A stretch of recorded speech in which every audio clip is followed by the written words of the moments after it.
यार ये comparative advantage वाला क्वेश्चन फिर आ गया।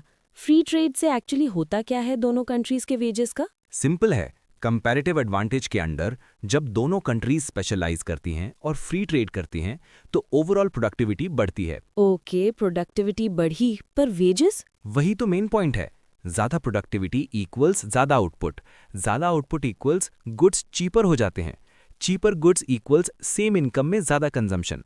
इसका मतलब रियल वेजेस इंक्रीज होती हैं, और सिर्फ एक कंट्री की नहीं, दोनों कंट्रीज की। तो ऑप्शन ए और बी तो आउट हो गए। बिल्कुल, एफिशिएंसी कम नहीं होती, बढ़ती है। वेजेस गिरती नहीं, बढ़ती हैं। और ऑप्शन डी, सिर्फ एक कंट्री को फायदा? नहीं यार, कंपैरेटिव एडवांटेज का कोर आइडिया ही म्यूचुअल गेन्स फ्रॉम ट्रेड है। समझ गया। करेक्ट आंसर है C, an increase in real wage level in both countries. Final answer C, an increase in real wage level in both countries. Exam line याद रखना। Comparative advantage ensures mutual gains from trade reflected in higher real wages in both trading countries. Bretton Woods system पे question है। Options थोड़े confusing लग रहे हैं यार। Chill, step by step देखते हैं। ब्रेटन वुड्स सिस्टम का बेसिक आइडिया था fixed but adjustable exchange rate system. हाँ, तो बिल्कुल सही है। ब्रेटन वुड्स सिस्टम का सबसे बेसिक और प्राइमरी फीचर था हर कंट्री ने अपनी करेंसी की पार वैल्यू फिक्स की, गोल्ड या यूएस डॉलर के टर्म्स में। इसलिए option A, establish fixed par value for countries, बिल्कुल करेक्ट है। एग्जैक्टली। एग्जाम में जब डायरेक्ट पूछा जाता है ब्रेटन वुड्स सिस्टम वॉज, तो standard accepted answer equals fixed par value system. Option B में एडजस्टेबल पेग्स लिखा है, वो क्यों नहीं? क्योंकि एडजस्टेबल एक सेकेंडरी फीचर था, पर सिस्टम को डिफाइन फिक्स्ड पार वैल्यू ही करता है। यूजीसी नेट में डेफिनेशन ग्रेटर देन एक्सप्लेनेशन ज्यादा मैटर करती है। ऑप्शन सी और D? C, surplus countries devalue करें, एकदम गलत logic. D, inflation control primary aim नहीं था, मेन एम था exchange rate stability plus world trade revival. Bretton Woods system equals fixed par value exchange rate system. Final correct answer A, establish fixed par value for countries. यार 5 year plan का final approval कौन देता है, president, parliament या कोई और? नहीं भाई, 5 ईयर प्लान्स फाइनलाइज होते हैं नेशनल डेवलपमेंट काउंसिल से। प्लानिंग कमीशन नहीं? प्लानिंग कमीशन प्लान बनाता था, ड्राफ्ट करता था, पर फाइनल अप्रूवल एनडीसी से आता था, जिसमें prime minister, chairman, all chief ministers, central ministers सब शामिल होते थे। मतलब प्रेसिडेंट, लोकसभा, राज्यसभा का डायरेक्ट रोल नहीं? बिल्कुल नहीं। प्रेसिडेंट एंड पीएम कॉन्स्टिट्यूशनल या executive head, plan approval body नहीं। लोकसभा या राज्यसभा बजट पास करती हैं, प्लान फाइनलाइज नहीं। तो सीधा exam answer D, national Development council. 5 year plans in India were finalized after approval of the National Development Council. Final answer C, National Development Council. यार एक static question है, India में service sector GDP का कितना % contribute करता है? Latest available data के according service sector लगभग 55% कंट्रीब्यूट करता है इंडिया के जीडीपी में। इतना ज्यादा? इंडस्ट्री और एग्रीकल्चर से भी ज्यादा? हाँ बिल्कुल। एग्रीकल्चर का शेयर 3%, इंडस्ट्री का शेयर 30% और सर्विस सेक्टर सबसे बड़ा 55%। इसमें IT services, banking, insurance, transport, tourism, education, health सब आता है। तो एग्जाम में अगर पूछे अबाउट परसेंटेज तो सीधा लिखना है About 55% of GDP, safest answer for UGC NET and competitive exams. Clear है, मतलब India is a service led economy. यार एक सिंपल सा लगने वाला क्वेश्चन है, पर ऑप्शंस कंफ्यूज कर देते हैं। इंडिया में नेशनल इनकम का एस्टिमेशन कौन करता है? सीधा याद रख, सेंट्रल स्टैटिस्टिकल ऑर्गेनाइजेशन CSO करता है। प्लानिंग कमीशन नहीं? नहीं, प्लानिंग कमीशन प्लान्स बनाता था, ड्राफ्ट करता था, पर नेशनल इनकम का डेटा कलेक्ट, कैलकुलेट और पब्लिश CSO ही करता है। ओ, मतलब जीडीपी, एनडीपी, एनएनपी सब सीएसओ का काम? बिल्कुल। आजकल ये काम NSO अंडर मॉस्पी करता है, पर एग्जाम लैंग्वेज में आंसर CSO ही लिखना होता है। In India, national income is estimated by the Central Statistical Organization (CSO). Final correct answer B, Central Statistical Organization. यार लॉन्ग टर्म फिस्कल पॉलिसी में कौन सा टैक्स इंट्रोड्यूस हुआ था कि में वैट दिया है पर कंफ्यूजन होता है? हाँ समझ आता है। देखो carefully, long term fiscal policy का मेन ऑब्जेक्टिव था टैक्स सिस्टम रिफॉर्म करना और इनडायरेक्ट टैक्सेस को रैशनलाइज करना।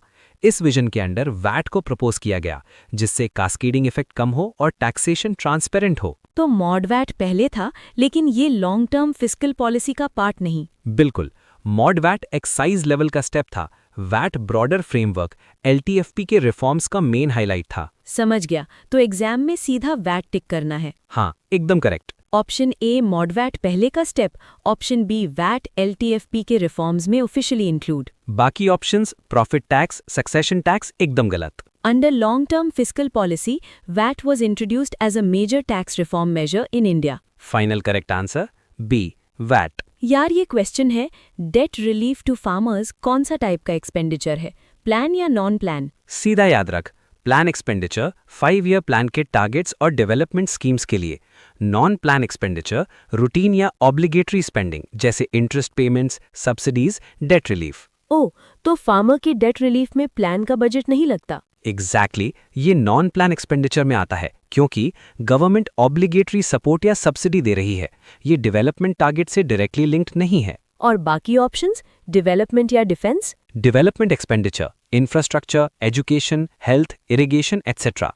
Defence expenditure army, navy, air force, ये दोनों डेट रिलीफ से मैच नहीं करते। मतलब एग्जाम में क्लियर नॉन प्लान एक्सपेंडिचर टिक करेंगे। Debt relief to farmers is categorized under non-plan expenditure in India. Final correct answer B non plan expenditure. यार exam में पूछा जाता है, रूरल एरियाज के लिए पॉवर्टी लाइन का कैलोरी बेंचमार्क क्या है? सीधा याद रख, rural poverty line minimum daily calorie requirement 2400 kilo calorie per person और urban poverty line 2100 kilo calorie per person. मतलब रूरल में थोड़ा ज्यादा क्योंकि फिजिकल एक्टिविटी ज्यादा होती है। एग्जैक्टली, एग्रीकल्चर और मैनुअल लेबर वाले काम में ज्यादा एनर्जी लगती है, इसलिए 2400 सेट किया गया है। और बाकी ऑप्शंस? 2000 अर्बन से भी कम, 2500 2700 ओवर एस्टिमेट। क्लियर है, मतलब एग्जाम में डायरेक्ट 2400 किलो कैलोरी याद रखना है। Poverty line for rural India is determined based on minimum average daily consumption of 2400 kilocalorie per person. Final correct answer D 2400। यार प्लानिंग कमीशन का स्टेटस क्या था, पार्लियामेंट्री बॉडी या कॉन्स्टिट्यूशनल बॉडी? सीधा याद रख, planning commission India ad hoc non statutory body 1950 में set up हुआ प्राइम मिनिस्टर के डायरेक्ट कंट्रोल में। मतलब कॉन्स्टिट्यूशनल या स्टैट्यूटरी बॉडी नहीं? बिल्कुल नहीं। कॉन्स्टिट्यूशनल बॉडी जैसे finance commission, election commission. Parliamentary body directly parliament के अंडर। प्लानिंग कमीशन अडहॉक या नॉन स्टैट्यूटरी है, प्लानिंग और 5 ईयर प्लान्स के लिए। तो एग्जाम में ऑप्शन सी याद रखना है। Indian planning commission was an ad hoc non statutory body under the prime minister. Final correct answer C non statutory body. यार एग्जाम में पूछते रहते हैं, इंडिया में सबसे ज्यादा एचडीआई किस स्टेट या यूटी का है? केरला, दिल्ली, आंध्र प्रदेश या यूपी? देखो, एचडीआई में स्टेट्स और यूनियन टेरिटरीज कंपेयर होते हैं बेस्ड ऑन हेल्थ, एजुकेशन और income.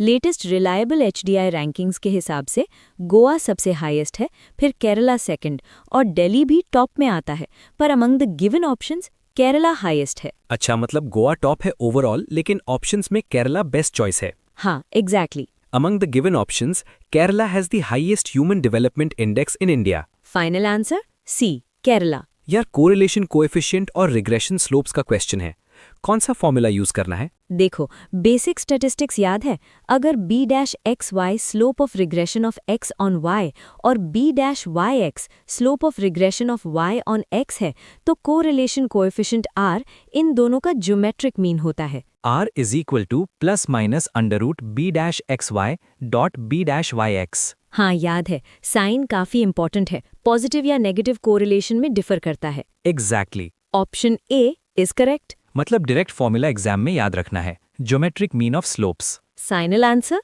A. So guys, this was second part. If you liked this video, just hit the liked, subscribed and share button. Thanks for watching. Next part के लिए ready रहें. Till then, take care.